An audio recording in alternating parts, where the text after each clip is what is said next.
Hey Tio, so again, as we're looking through this here, and we're looking through your motion, a big thing of how we're trying to control the wrist cock. So again, just kind of this outward movement of the golf club as it kind of lines up to our lead form.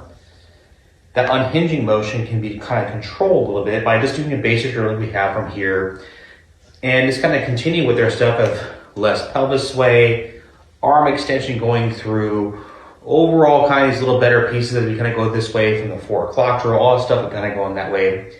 But more importantly, still kind of controlling the rate that this lead wrist wants to go from this hinge position to unhinged position, right? So if I take the golf club and I get the sensation from here, I can take it a line of sight like happen this way. I actually tagged in that concept video already, but they're doing this. And we get the feeling of the club itself to where it's going to stay hinged on plane, right? Not pointed too flat, not pointed too steep. If the ball was right there where my club is pointing at, what's pointing on that line, okay? But also taking that to where I can take that feel and point it in front long as my arms extend. So I'm not doing this by kind of just only pivoting. I'm doing this with my arms kind of being close together to where I can kind of push my wrist angles to still be delayed a little bit, but as I go through the golf ball, it stays delayed and works around. So this is a really simple feel and drill for you. Taking like a 7-iron or what you have from here and doing a bunch where the ball's sitting kind of normal ball position wise.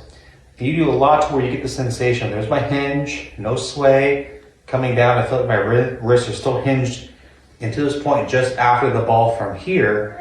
And then from here, we have the sensation having the club line up, boom, and pivot afterwards. Again, what you're doing, you're having a line up right around here, and then it goes this way. So again, getting that feeling where it's on plane, lining up here, and then from the sensation, letting it pivot, and going around.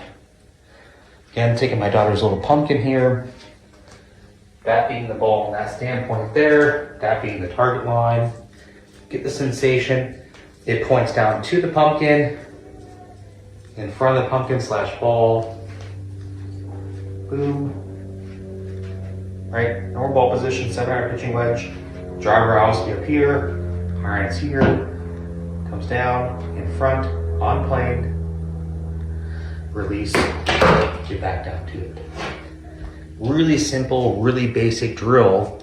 Gives you the exaggeration for how long that lead wrist can kind of be delayed. As we pivot and then snap it at the bottom. Whew.